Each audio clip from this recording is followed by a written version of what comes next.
मित्रों, एक बार भगवान शिव कैलाश पर्वत पर बैठे थे तो माता पार्वती से कहते हैं, पार्वती, मैं आज तुम्हें एक ऐसी कहानी सुनाता हूँ।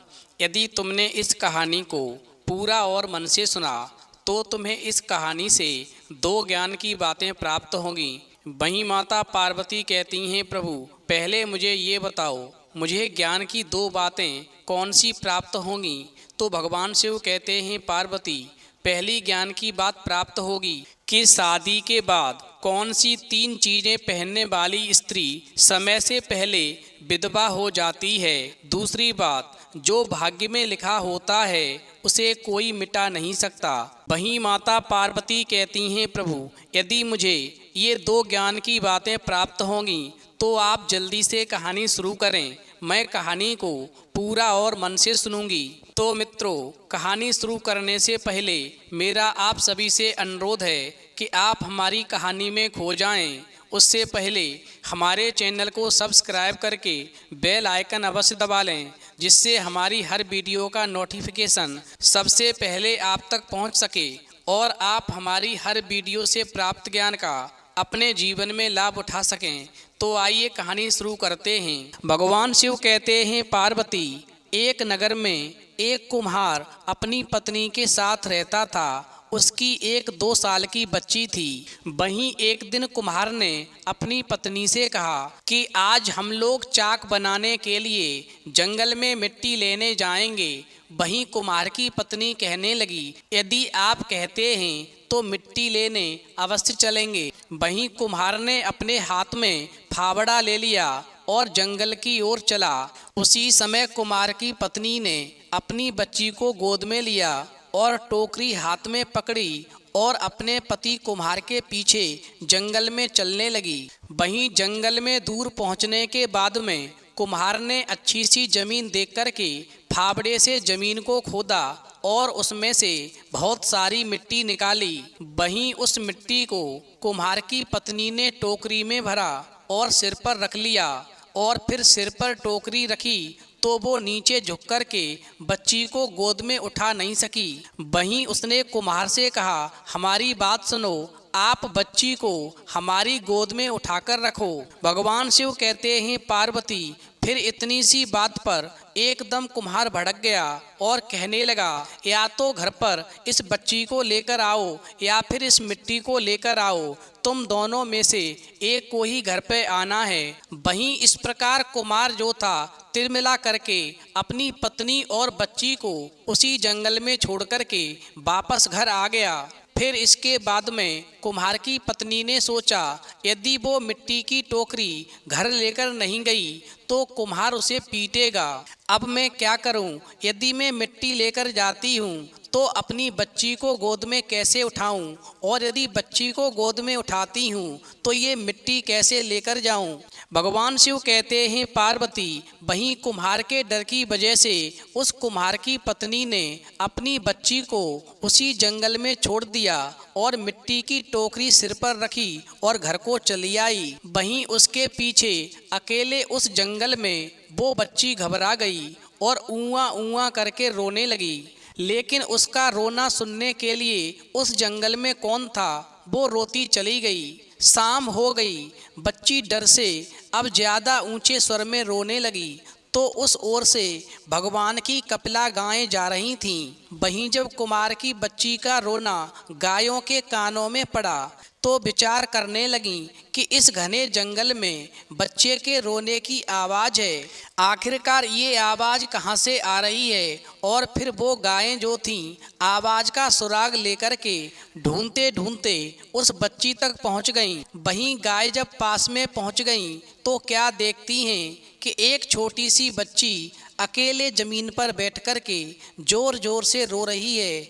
और फिर ऐसा नज़ारा देख कर के उन गायों का दिल करुणा से भर गया और मन में सोचने लगी, अरे ये किस निर्दयी माँ ने इस छोटी सी बालिका को इस जंगल में छोड़ा है। शायद ऐसी माँ कोई होगी जिसका इतना पत्थर दिल होगा। वहीं सभी गायों को उस बच्ची पर तरस आया और फिर बड़े प्यार से गायों ने उस बच्ची को प्यार से चाटा। और उस बच्ची की भूख मिटाने के लिए अपना दूध पिलाया। वहीं पेट भरने से और गायों के प्यार से चाटने से बच्ची का रोना थम गया और वो खेलने लगी। भगवान शिव कहते हैं पार्वती फिर गायें उस बच्ची को छोड़ कर के अपने गोठ में चली गईं। वहीं सुबह फिर बच्ची के पास आकर के उन गायों ने उसे प्यार किया और फिर से दूध पिलाया और फिर से शाम हो गई तो शाम को फिर गायें अपने गोठ में वापस आ गईं। ऐसा कुछ समय तक चलता रहा। वहीं गाय का दूध पीने से वो बच्ची बड़ी स्वस्थ हो गई और जल्दी जल्दी बढ़ने लगी।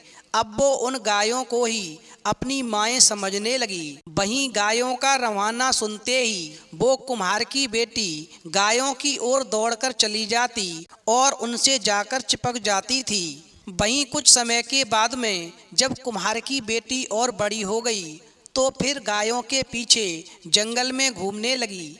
वहीं सभी गायें मिलकर के उस कुम्हार की बेटी का बहुत ख्याल रखती थीं। भगवान शिव कहते हैं पार्वती कोई शेर बाघ एवं कोई जंगली जानवर आकर के उस पर हमला ना करे, इसलिए सभी गायें मिलकर के एक साथ झुंड में रहती थीं और उस बच्ची की रक्षा करती थीं। वहीं थोड़ा समय और गुजरा तो बच्ची 10 वर्ष की हो गई और फिर गायों ने मन में विचार किया कि अब ये बच्ची बड़ी हो गई है, इसका खुले जंगल में रहना अब ठीक नहीं है। और फिर ऐसा सोच कर के गायें जो थीं उस कुम्हार की बेटी को गौशाला में लेकर आ गईं। वहीं गौशाला में आने के बाद में गायों ने बच्ची से कहा, बेटी अब तुम इस गोठ के अंदर ही रहना, बाहर मत निकलना। शाम को जंगल से आते वक्त हम तुम्हारे लिए खाना लेकर आएंगी। वहीं गायों की बात को सुनकर के कुम्हार की बेटी ने कहा, हाँ माँ, मैं बाहर नहीं जाऊंगी और गौशाला के अंदर ही रहूंगी।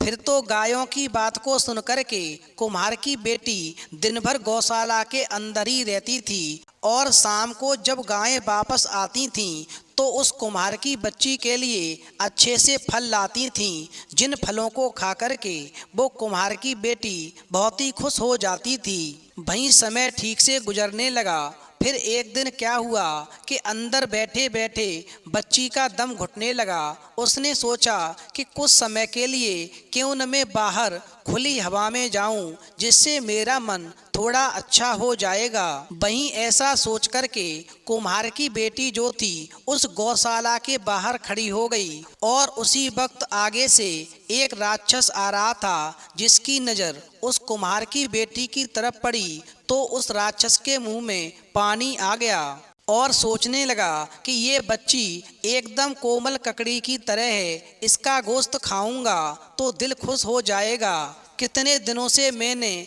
ऐसा मांस नहीं खाया है, आज तो मैं पेट भरकर मांस खाऊंगा। भगवान शिव कहते हैं पार्वती और फिर ऐसा सोचकर के वो राक्षस जो था बच्ची की ओर बढ़ने लगा। वहीं उस कुम्हार की बेटी ने अपनी ओर आते राक्षस को देखा तो वो घबरा गई और दौड़ कर के गोठ के अंदर चली गई और उसने दरवाजा बंद कर लिया। वहीं ऐसा नज़ारा देख कर के वो राक्षस क्रोधित हो गया और फिर मीठी आवाज में उस बच्ची को आवाज देने लगा, मेरी बेटी लाडो, जरा दरवाजा खोल दो। वहीं मीठी प्यारी आवाज सुनकर के वो कुम्हार की बेटी जो थी जब दरवाजा खोलने के लिए आगे बढ़ी तो गौशाला के पास में एक आम का पेड़ था। उस पेड़ से आवाज आई, अरे प्यारी बेटी, दरवाजा नहीं खोलना, ये एक राक्षस है, तुझे खा जाएगा। वहीं पेड़ की बात को सुनकर के उस कुम्हार की बेटी ने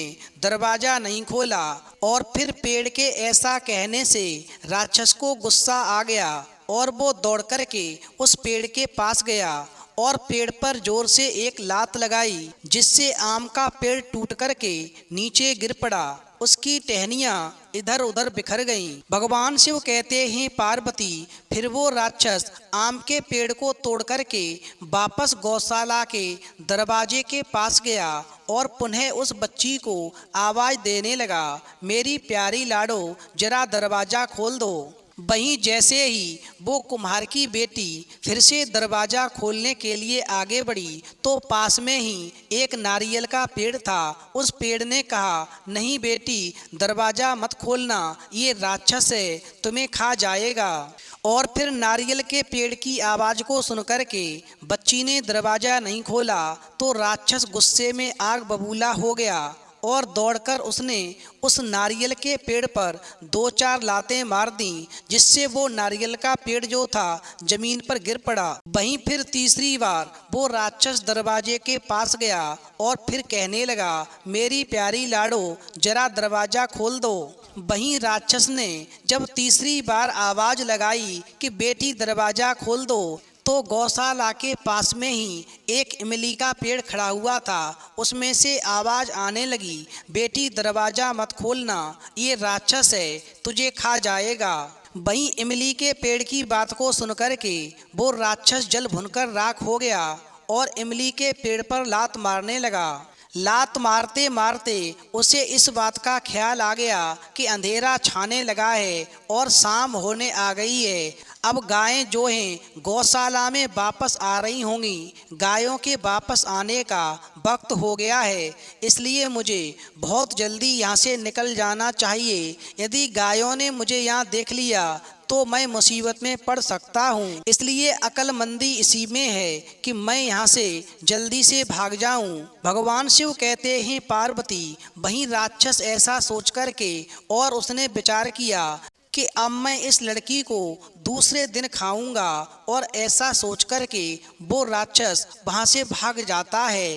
वहीं राक्षस के जाने के थोड़ी देर के बाद में गायें गौशाला में वापस आती हैं, तो आते ही गायों ने राक्षस के शरीर की गंध को सूंघ लिया और फिर गौशाला के बाहर उसके पैरों के निशान देख लिए। तो गायें मन में सोचने लगीं कि हमारे जाने के बाद में आज गौशाला में राक्षस आया है। अब तो वो मन में डर गईं, कहीं ऐसा तो नहीं कि हमारी बच्ची को खा लिया हो। हे भगवान, हमारी बच्ची सुरक्षित हो। भगवान शिव कहते हैं, पार्वती, फिर तो सभी गायें ऐसा सोच कर के दौड़ती हुई गौशाला के दरवाजे के पास पहुंची और उनके पहुंचने से दरवाज़ा अपने आप खुल गया। वहीं सब एकदम अंदर घुसी तो उन गायों को वो बच्ची अंदर दिखाई नहीं दी। वहीं सभी गायें व्याकुलता से चिल्ला चिल्ला करके उस बच्ची को ढूंढने लगीं। वहीं ढूंढने के बाद में बच्ची जो थी एक कोने में सहमी हुई रोती उन्हें दिखाई दी। फिर तो गायें दौड़ करके उस कुम्हार की बेटी के पास गईं और उसे प्यार से चाटने लगीं और पूछा, बोलो बेटी, क्या हुआ, तुम्हें किसने डराया है। वहीं गायों की बात को सुनकर के उस कुम्हार की बेटी ने गायों को सब कुछ बता दिया। फिर तो बेटी के मुंह से उस राक्षस की बात को सुनकर के सभी गायें क्रोधित हो गईं और कहने लगीं, उस राक्षस की इतनी हिम्मत कि हमारी बेटी को खाने के लिए आया है। तू चिंता मत कर, हम तुझे कल सबक सिखाएंगे। वहीं दूसरे दिन जब सुबह होता है तो जंगल में चरने के लिए एक भी गाय नहीं जाती है और सभी छुप कर के उसी गोठ में बैठ जाती हैं। वहीं उधर राक्षस जो था सुबह उठ कर के हाथ मुंह धोता है और बड़ी शान से अपने दांतों को तेज करता है और उस कुम्हार की बेटी को खाने के लिए पुनः उस गौशाला में आ जाता है और आकर के बड़े ही मीठे सुर में कहता है, अरे बेटी, जरा दरवाज़ा खोल दो। वहीं जो इमली का पेड़ खड़ा हुआ था वो फिर आवाज़ लगाता है, नहीं नहीं बेटी, दरवाज़ा मत खोलना, ये राक्षस है, तुझे खा जाएगा। वहीं इमली के पेड़ की बात को सुनकर के राक्षस क्रोधित हो जाता है और इमली के पेड़ पर जाकर के लातें मारने लगता है, जिससे उसके तना टूट कर के जमीन पर गिरने लगते हैं। और फिर जब इमली का पेड़ जमीन पर गिरकर धराशायी हो जाता है तो वो राक्षस एकदम से दरवाजा तोड़ करके उस गौशाला के अंदर घुसता है। उधर गायें उस राक्षस के अंदर आने की राह देख रही थीं और फिर राक्षस के अंदर पैर रखते ही जो गायें थीं वो एकदम से राक्षस पर टूट पड़ी और अपने पैने सींगों से उस राक्षस का शरीर छलनी कर डाला, उसकी कमर तोड़ दी उसके हाथ पैर तोड़ दिए और उसको मार करके दूर जंगल में फेंक दिया। भगवान शिव कहते हैं पार्वती, इधर राक्षस को सबक सिखा करके गायों ने बच्ची से कहा, बेटी अब कोई राक्षस तुझे सताने यहाँ पर नहीं आएगा, तुम निर्भय होकर के यहाँ पर रह सकती हो। वहीं समय धीरे धीरे और गुजरता गया। कुछ दिन सुख शांति से बीत गए। अब बच्ची नहीं रही, वो कुम्हार की बेटी एक सुंदर कन्या बन गई थी। अब उसका डर भी कम हो गया था। उधर गायों के जंगल में चरने के लिए जाने के बाद वो कुम्हार की बेटी जो थी उस गौशाला से बाहर निकल जाती थी। झरने पर जाकर स्नान करती, पंछियों का संगीत सुनती, पेड़ लताओं पर खिले सुंदर से फूलों को तोड़ती और उन्हें बालों में लगा करके अपने बालों को सजाती।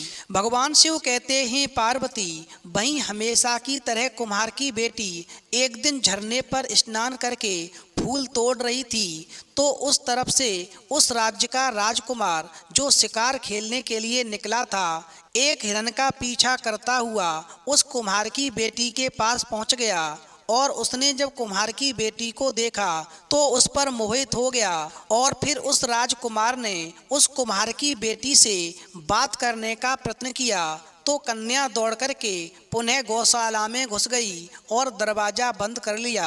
भगवान शिव कहते हैं पार्वती, वहीं राजकुमार पहली ही नजर में उस कुम्हार की बेटी से प्यार करने लगा और वापस अपने घर आ गया। उधर राजकुमार ने अपनी माता को अपने प्यार की बात बताई तो राजमाता ने वो बात राजा को बताई तो राजा ने कहा, ठीक है, जैसी हमारे पुत्र की इच्छा, यदि उसे वो कन्या पसंद है तो उसके साथ ही इसकी शादी होगी। वहीं राजा ने अपने मंत्री को आदेश दिया कि वो कुछ सिपाही साथ में लेकर के उस वन में जाए और उस कन्या को राजमहल में लेकर आए। वहीं राजा के आदेशानुसार जो मंत्री था कुछ सिपाही साथ में लेकर गया और उस कुम्हार की बेटी को अपने साथ लेकर के राजमहल वापस आ गया।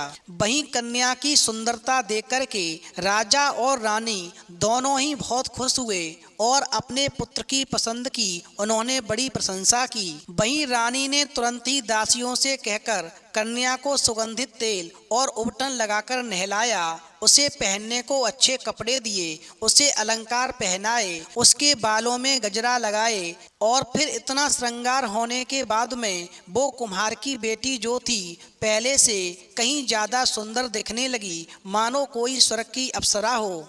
भगवान शिव कहते हैं पार्वती, वहीं कुछ दिनों तक रानी ने उस कुम्हार की बेटी को अपनी देखभाल में राजघराने की रस्में और रिवाज की शिक्षा दी और जब वो पूरी तरह राजघराने की बहू बनने के योग्य हो गई तो राजकुमार और उसकी बड़ी धूमधाम से शादी की।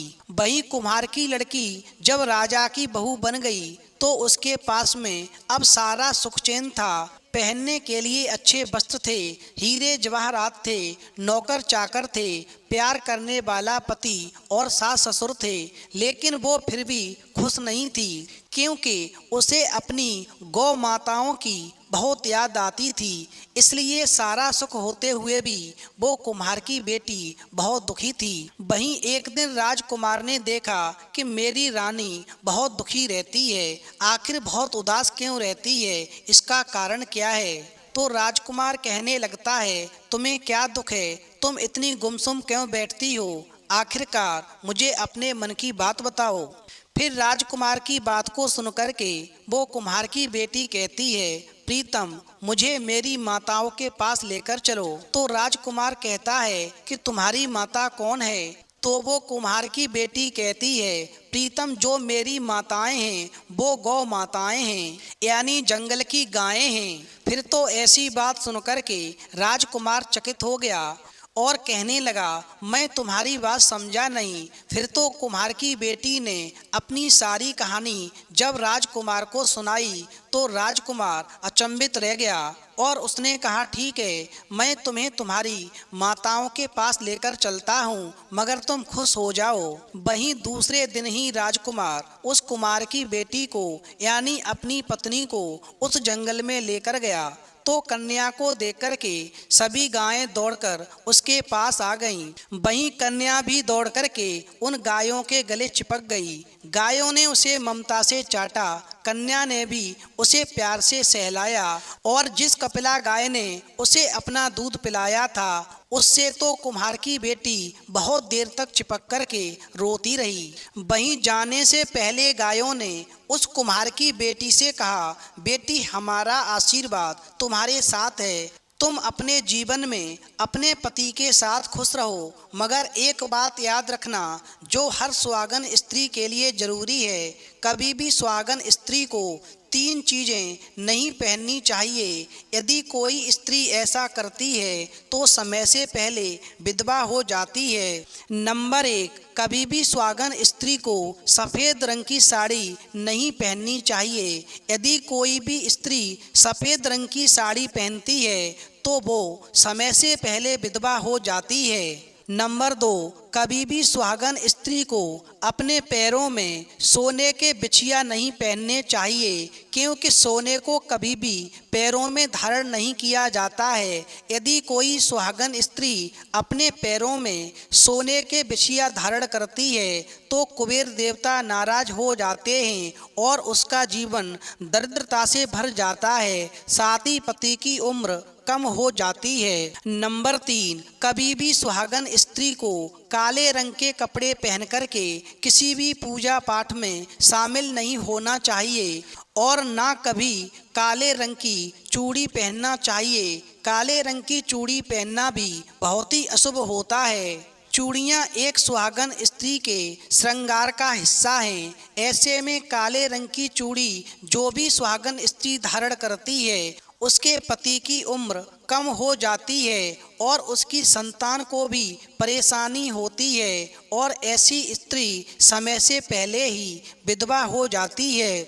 इसलिए जीवन में हमेशा ध्यान रखना जो हमने तुम्हें ये 3 चीज़ें बताई हैं, अपने जीवन में कभी भी इनको धारण नहीं करना, अन्यथा तुम्हें जीवन में पछताना पड़ेगा। वहीं गायों की बात सुनकर के वो कुम्हार की लड़की इन तीनों चीज़ों को न पहनने का वचन देती है और अपने पति के साथ वापस राजमहल आ जाती है और सुखपूर्वक रहने लगती है। भगवान शिव कहते हैं, पार्वती, इस प्रकार समय धीरे धीरे गुजरता गया और वो कुम्हार की बेटी जो थी गायों के द्वारा बताई गई बातों को भूल गई और सफ़ेद साड़ी, पैरों में सोने के बिछिया, साथ ही पूजा करते समय काले वस्त्र और काली चूड़ी पहनने लगी, जिसके प्रभाव से कुछ समय के बाद में राजकुमार की मृत्यु हो गई और कुम्हार की बेटी विधवा हो गई। वहीं विधवा होने के बाद में कुम्हार की बेटी फिर गायों के पास जंगल में गई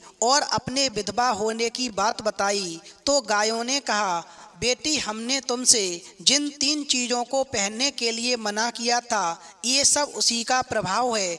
अब भगवान का भजन करो और अगले जन्म को सुधारने के लिए सत्कर्म करो। और फिर गायों की बात को सुनकर के वो कुम्हार की बेटी जो थी भगवान के भजन में लीन हो गई। भगवान शिव कहते हैं, पार्वती, कहानी मेरी पूर्ण होती है, अब तुम बताओ इस कहानी से तुम्हें कौन सी 2 ज्ञान की बातें प्राप्त हुई। तो माता पार्वती कहती हैं, प्रभु, मुझे पहले ज्ञान की बात प्राप्त हुई कि कभी भी सुहागन स्त्री को 3 चीज़ें नहीं पहननी चाहिए। नंबर 1, सफ़ेद साड़ी, नंबर 2, कभी भी पैरों में सोने के बिछुआ और नंबर 3, कभी भी पूजा पाठ के समय काले रंग की साड़ी या काले रंग की चूड़ी। और मुझे दूसरे ज्ञान की बात प्राप्त हुई कि जो वास्तव में भाग्य में लिखा होता है उसे कोई मिटा नहीं सकता, क्योंकि कुम्हार ने अपनी बेटी को जिस समय जंगल में छोड़ा था उस समय उसकी उम्र 2 वर्ष की थी, मगर उस कुम्हार की बेटी को